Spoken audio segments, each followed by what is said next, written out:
अस्सलाम वालेकुम स्टूडेंट्स, कैसे हैं आप सब। आपका सेकंड टर्म का सिलेबस चैप्टर 7 से स्टार्ट होता है।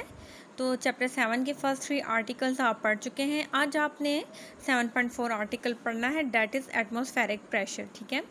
The earth is surrounded by cover of air called atmosphere.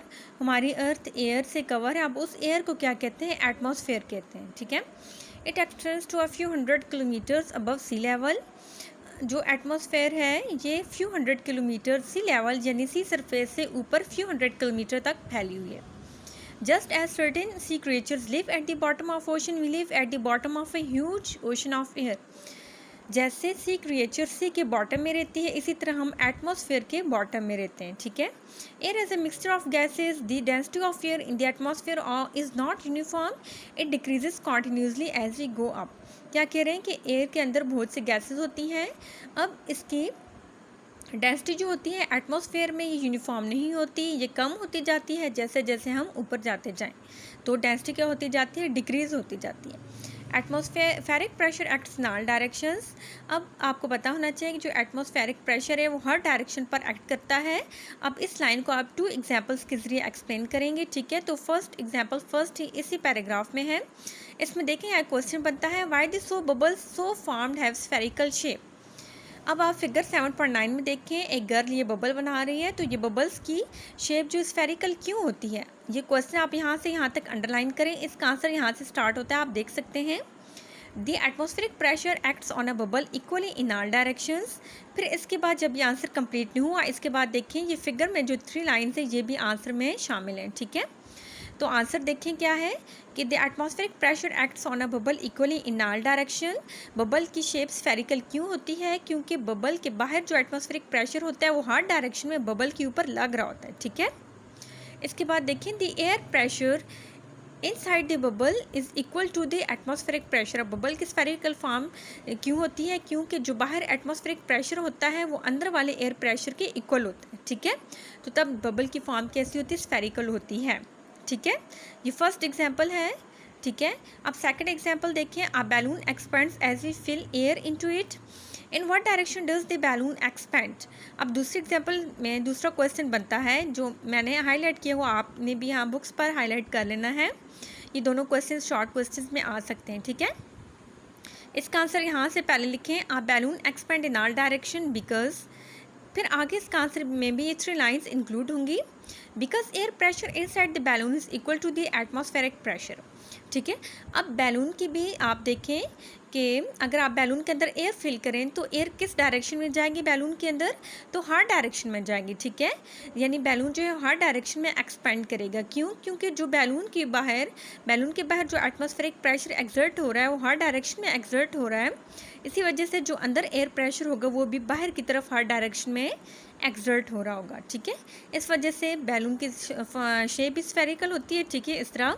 और दूसरी बात क्या है कि जो बैलून है वो हर डायरेक्शन में एक्सपेंड करेगा। ठीक है। अच्छा, इसके बाद एक्सपेरिमेंट है। अब एक्सपेरिमेंट किससे रिलेटेड है या आप लास्ट में हाईलाइट लाइन देख सकते हैं।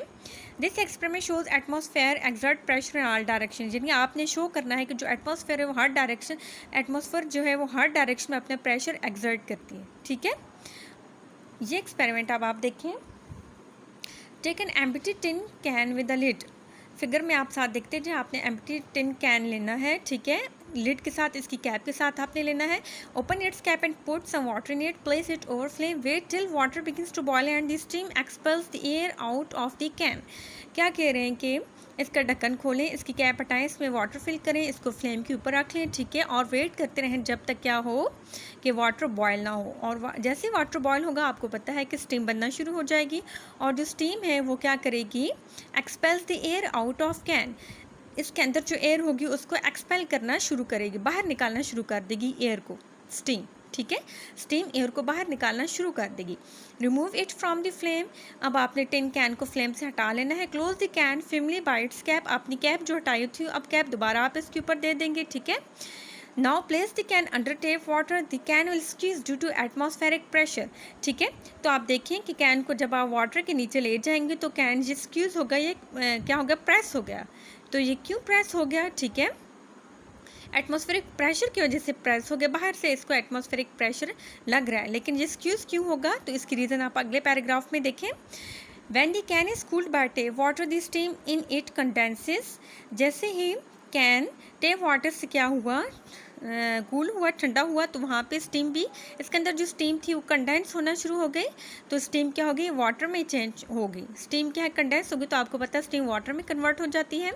It leaves an empty space behind it. Steam तो आपको पता है कि ये ऊपर ऊपर उठती है, लेकिन जैसे ही ये कंडेंस होगी तो वाटर बन जाएगा, और वाटर आपको पता है ये बॉटम में ही बैठना शुरू हो जाएगा, टिन के अंदर ही बॉटम में बैठना शुरू हो जाएगा, कैन के अंदर ही, ठीक है। This lowers the pressure inside the can as compared to the atmospheric pressure outside the can. This will cause the can is collapse from all directions. तो इसका मतलब क्या हुआ कि जैसे ही वाटर बॉटम में बैठना शुरू हो जाएगा, इसकी वजह से जो बाहर एटमॉस्फेरिक प्रेशर है वो तो अपनी ही फॉर्म में लग रहा है, ठीक है, बाहर से एटमॉस्फेरिक प्रेशर तो इक्वली हर डायरेक्शन में लग रहा है, उस वजह से क्या होगा, कैन स्क्यूज हो जाएगा।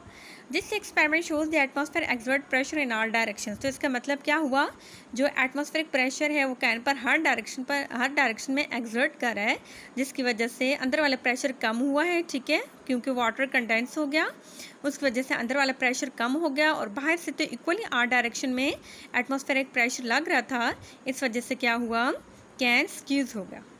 तो इस एक्सपेरिमेंट आप सबको समझ आ गई होगी, ठीक है। तो आज आपका होमवर्क क्या है, ये 2 शॉर्ट क्वेश्चन आंसर्स लिखने हैं आपने अपनी नोटबुक्स में, ठीक है, और साथ आपने ये जो इस क्वेश्चन नंबर 7.7 है आप अपनी एक्सरसाइज में देखें, उसका आंसर जो है यहाँ से यहाँ तक होगा, यहाँ से लेकर यहाँ तक, ये आपने 7.7 क्वेश्चन और ये सारा आंसर भी आपने अपनी नोटबुक्स में लिख लेना है। ओके स्टूडेंट्स, अल्लाह हाफिज़।